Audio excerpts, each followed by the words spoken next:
हाँ, तो मेरे प्रिय व्यूअर्स और मेरे बच्चों, आज मैं आप लोगों को रामायण और महाभारत के कुछ रोचक प्रश्नों को बताता हूँ। ध्यान से सुनिए और उसे अंकित भी कीजिए।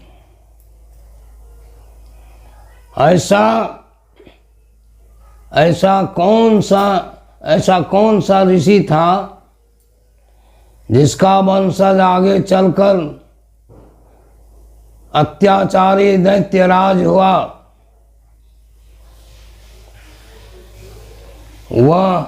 वे ऋषि थे ब्रह्मपुत्र पुलस्त्य ऋषि, और पुलस्त्य ऋषि के पुत्र थे विश्वशर्वा। ये दोनों ब्रह्म वंश के थे और महान पवित्र थे, लेकिन इनका वंश आगे चलकर अपवित्र हुआ। इनके वंश में ही महान अत्याचारी, महान पराक्रमी दैत्यराज रावण पैदा हुआ, जिन्होंने घोर अत्याचार किया और अंत में भगवान श्री राम के द्वारा उसका नाश हुआ। परशुराम के पिता कौन थे? परशुराम के पिता जमदग्नि ऋषि थे। और परशुराम ने क्षत्रियों का नाश क्यों किया? एक महान पराक्रमी विष्णु अंशी निरीप, जिसका नाम सहस्त्राबाहु अर्जुन था, उन्होंने जमदग्नि ऋषि के पास जो कामधेनु गाय थी, उसे अपहरण करने के क्रम में जमदग्नि ऋषि के साथ अत्याचार किया। उन्हें पीटकर एक गाछ से उल्टा लटका दिया और गौ का अपहरण किया। जब परशुराम लौटे तो उन्होंने अपने पिता की वो हालत देखी और अपनी माँ से उन्होंने इस बात के विषय में चर्चा की।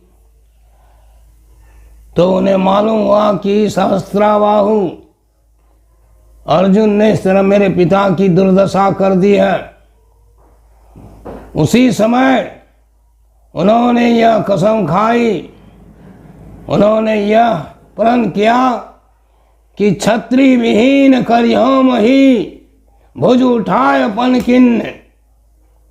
और परशुराम विष्णु अंशी थे, महान पराक्रमी थे, सभी अस्त्र शस्त्रों के ज्ञाता थे।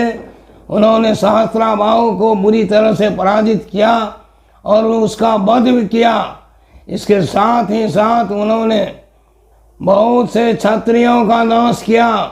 जो क्षत्रिय बालक भागकर विप्रों के घर में छिप गए, बस वही बचे और बाकी क्षत्रियों का उन्होंने नाश कर दिया। परशुराम ने अपनी माता का वध क्यों किया था?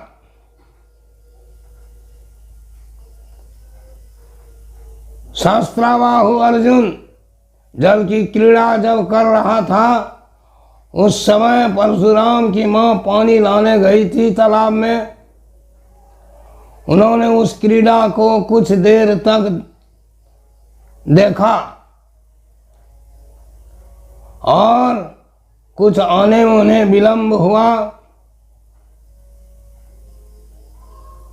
इस पर परशुराम के पिता जमदग्नि ऋषि बहुत क्रोधित हो गए और अपने सभी पुत्रों को एक एक कर अपनी माता का वध करने का आदेश दिया। किंतु किसी ने इस आदेश को स्वीकार नहीं किया। जिसके कारण सबों को भस्म होना पड़ा। जमदग्नि ऋषि ने श्राप देकर उन्हें भस्म कर दिया। कुछ समय पश्चात जब परशुराम लौटे कहीं से, तो उन्होंने पिता को पूछा, और उनकी माँ रो रही थी। माता को भी पूछा क्या बात है, तो उनकी माँ ने उन्हें सारी कहानी बता दी। इस बार परशुराम के पिता बोले कि तुम भी अगर मेरे आदेश का पालन नहीं किए तो इसी गति को प्राप्त करोगे। परशुराम पितु आज्ञा राखी, काटी मातु लोग सब साक्षी। परशुराम ने अपनी माता का वध कर दिया। अपने कठोर फरसा से अपनी माता के सिर को हटा दिया।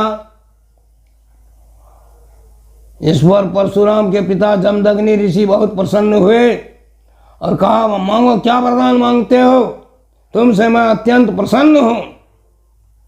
परशुराम ने कहा कि पिताजी, यदि मुझसे प्रसन्न है तो कृपया मेरी माँ और मेरे सभी भाइयों को जीवित कर दीजिए।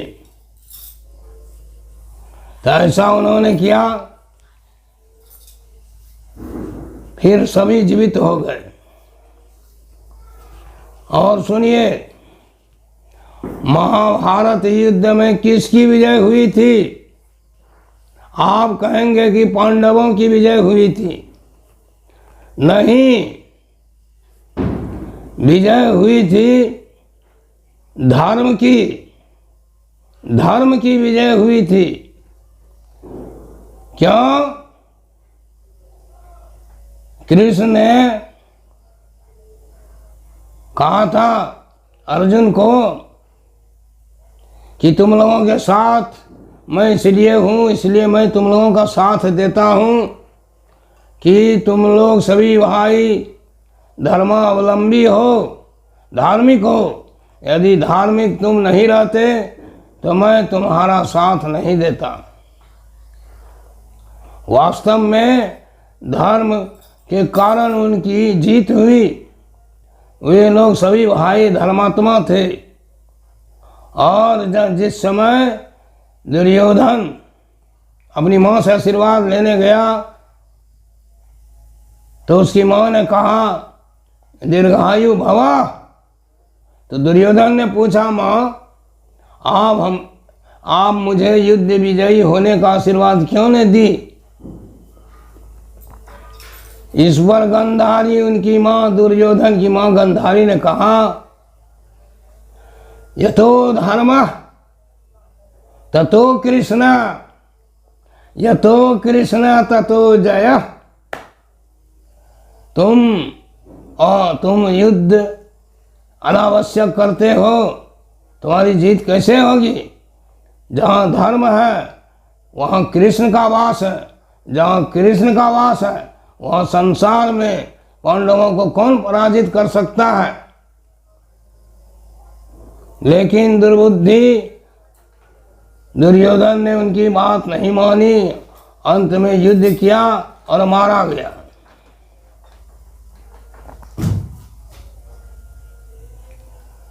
ऐसा कौन पांडव था जो जुड़वा था?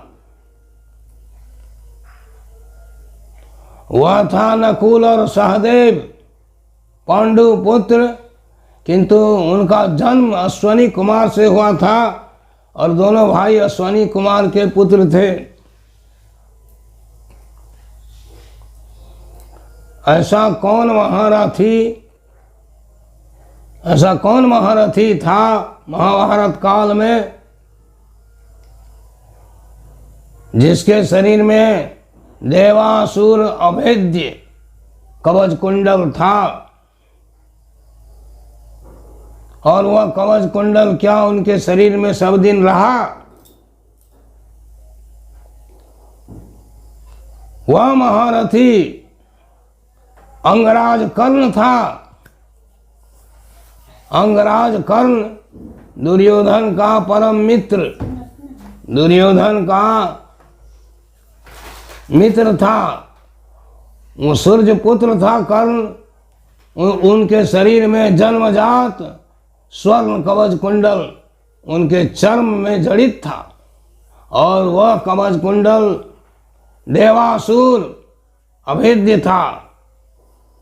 उस कवच कुंडल को कोई किसी अस्त्र शस्त्र का प्रभाव नहीं पड़ता था।